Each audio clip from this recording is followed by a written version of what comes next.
the beaten track is often used to describe somewhere that's very harsh, very big. But off the beaten track implies that there is a beaten track to go off of.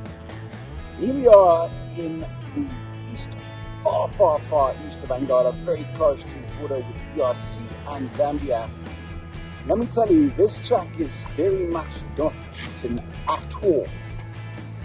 So to describe what we're doing as off the beaten track is a little inappropriate. I think a fair description would be off the beaten. Wow, beautiful early morning ride on our first day into Angola. It's very bushy, very wild. There are villages here, but I can't believe they get to see many people. I doubt there's been a vehicle drive down this road for several months. It's beautiful going, absolutely stunning, but wow. It's going to take our vehicles a long, slow time to get through here. We're much faster on the bikes. So anyway, fun, fun, fun. This is what we came here for. Well, that's something you don't see every day. That, I think, is a Russian military helicopter. It's our first military wreck. I'm sure it's not going to be the last one. This is unfortunately part of the reality for Angola. Hey.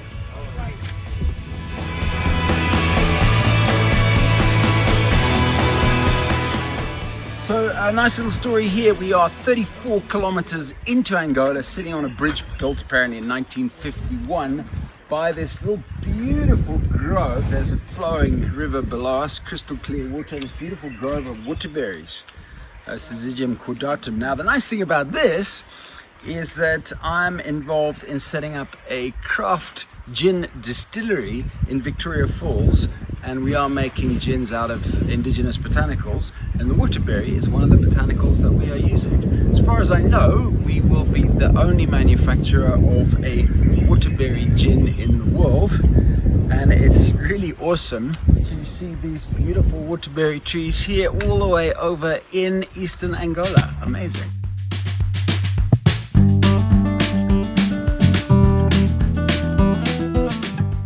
So this is the little town of Cuemba, 57 kilometers from the border, and these are the first brick and mortar buildings that we've seen since the border posts. The first mechanical structures.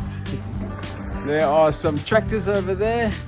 This is the health post, which doesn't look like there's much going on in it. There's a police post over there. I'm gonna guess that's a school. Again, doesn't look like there's much going on in it. But yeah, and of course behind me a row of gum trees. So welcome to Cuemba. It's day 15. We are camping on the road. We've made 80 kilometers from the border into Angola, and we've not seen a single vehicle or even a sign of a vehicle. We haven't seen a cell phone tower. We've seen basically no infrastructure whatsoever. There are no landlines, there's radio communications, and every village that we've arrived at, the villagers have known in advance by virtue of that remarkable thing, the bush telegraph, that we were coming, and they've been standing out to cheer us and waving at us. It's just been fantastic. Beautiful Miombo woodland, very, very, very unspoiled, very untouched. We haven't even seen a scotch guard on these tracks. One of the villages that we passed through, many, many, many villages, they're all very similar.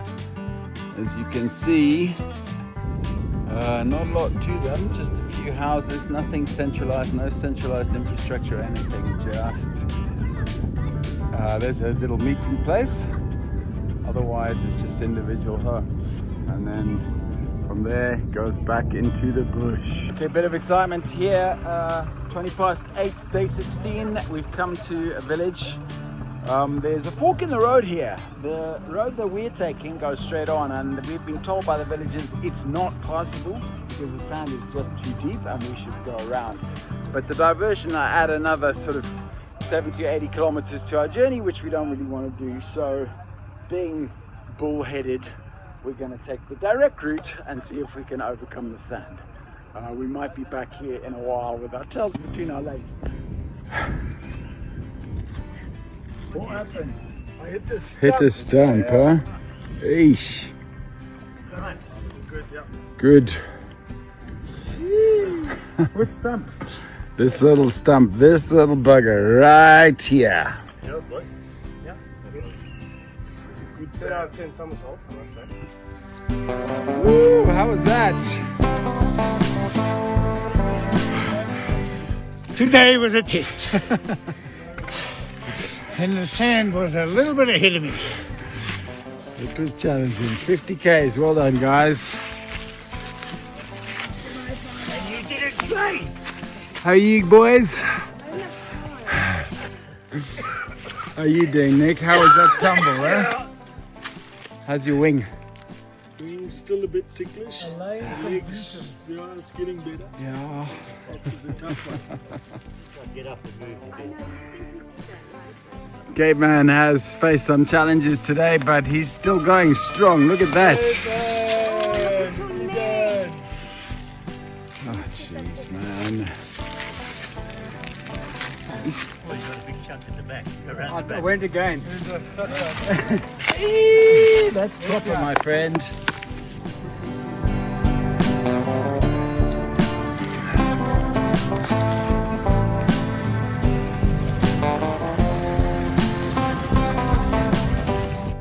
Yeah, so whew, it's 12:40, day 16. We've done nearly 70 kilometers. I think we're only down to about 6 of us riders. I must admit I'm close to the end.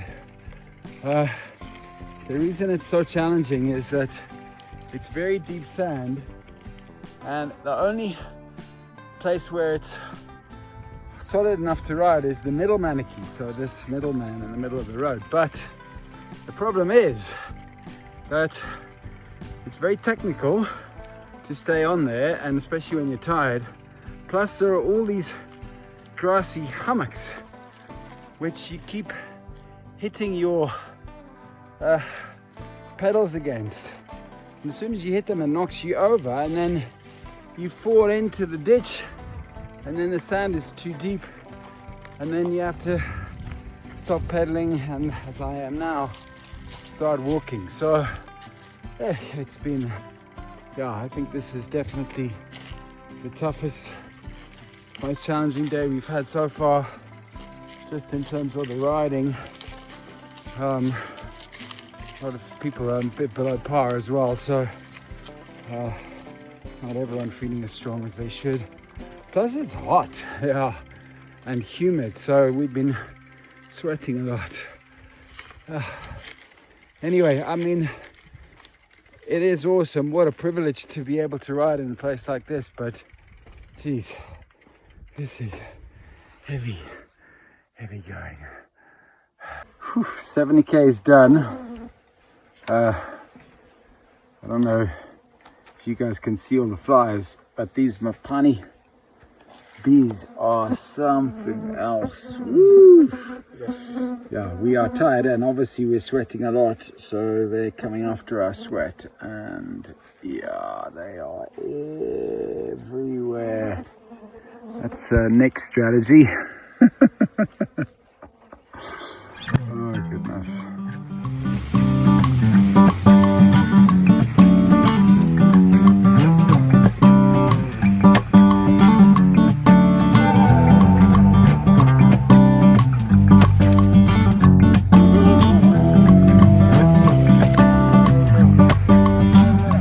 Oh my goodness, day 16 is done, and what a day it's been. This has been definitely the toughest day of the tour so far.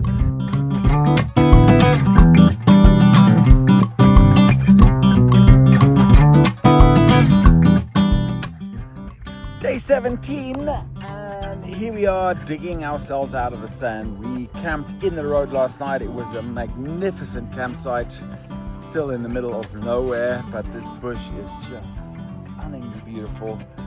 And yeah, we knew we were going to be digging today. There was no point in even trying to cycle because it's just deep sand. And I think we've been going for an hour, and we made about 2 kilometers so far. So yeah, sand mats out. Get ready to dig and push and let's get there. But spirits are high and we are all having fun! It's time to get off the bus. 135 kilometers, 2.5 days. The last 8 kilometers took us 2.5 hours to cover. But here we are, we have made it onto the main road. This, as you can clearly see, is a proper road. And the town that we just passed through had a series of tents. There was a police station and there was a very small bar. In the bar at 10 o'clock in the morning were both of the policemen drinking beer. So consequently they didn't stop us or even slow us down in any way, but they did give us a very cheerful wave. And we are chuffed. We're now stopping for breakfast to celebrate the fact that we've made it onto this road.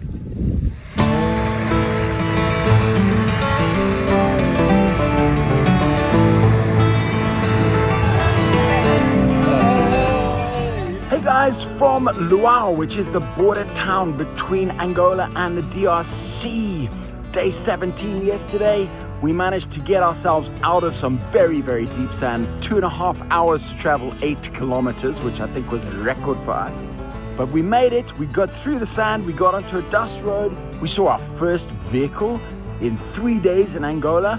And then we got to a tarmac road and then we followed the tarmac road. And here we are in this little town of Luau. We are staying in the Catholic mission. There's no accommodation, other options other than this, and they very kindly put us up in the school playing grounds.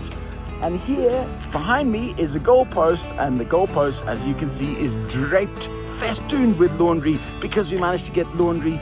Today we're going to fix punches in the truck, do some food shopping, and head deep into Angola to the Calendula Falls.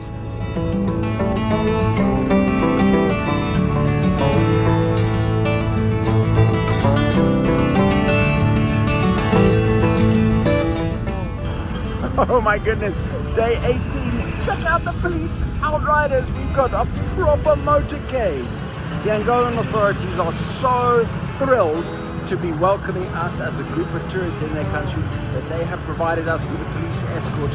We weren't expecting it, and when the police first came up to us, we were slightly intimidated by seeing all these big armed police, but they were very friendly and they said, no, we're here to look after you. So all day yesterday, from Luau to Luena, we had a police escort handing over one vehicle, handing over to another vehicle, and now we're in Luena, just about to head out of town to Cuemba Falls, where we'll be camping tonight. We're not quite sure how the cops are going to handle the whole camping out in the bush thing, but there's only one way to find out.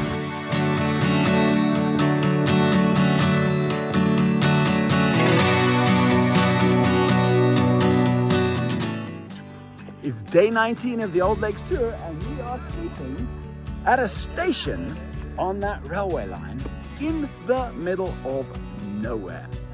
We're sleeping here because we left Luena with a police escort, very exciting, but then got into very quickly some deep sand. And in 5 hours, we only made 65 kilometers of progress. So we had to stop for the night here. There's no communications here, there's no cell phone, there's no satellite, we're really out in the wild. So you won't get this until a couple of days from now. But we're all strong, day 19, done. Catch you later. Well, yeah, we've been at it 7, 12, 7 and 6.5 hours, and we've made 50 kilometers, so averaging about 8 k's an hour. Very hard going, and it's just, yeah, really struggling through this sand. So, that's how it is. So, funny story, last night we camped here in this very pretty little campsite, just on the side of the road, right next to the railway line. We got to bed around, and I say right next to the railway line, as you can see. We got to bed around 8, fast asleep. 9:45 p.m. train comes past. Well, the first thing most of them, the train was coming past, the train was literally level with us, and it hooted. Must have given the train driver a heck of a fright. You see us all lying alongside the railway line in the middle of nowhere. So he hooted, at which point he jumped out of our skin. I think I must have been dreaming about a train because I didn't wake up at the sound of the train coming. But I did wake up with a massive fright and scream, pulling off my duvet, trying to get out of bed, when the train hooted extremely loudly. Extremely loudly. And the adrenaline must have taken about half an hour to pass. But that also went into fits of giggles at the thought of me trying to escape a runaway train in the middle of the night on the side of the Angolan road. It was humor.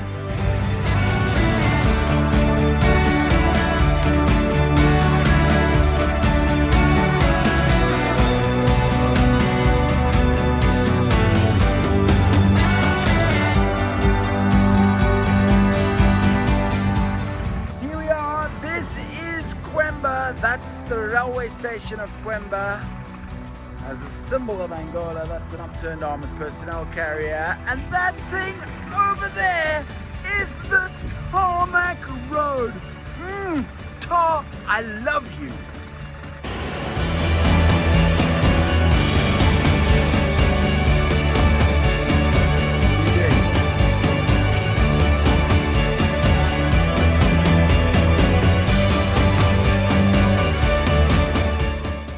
3 days it took us to do a journey we thought would only take us half a day. Now we are on our way to Quito. We will be riding out. We're on the Cuemba River tonight, camping right here. We had a magnificent display from the swifts all around us, and tomorrow we get to Quito.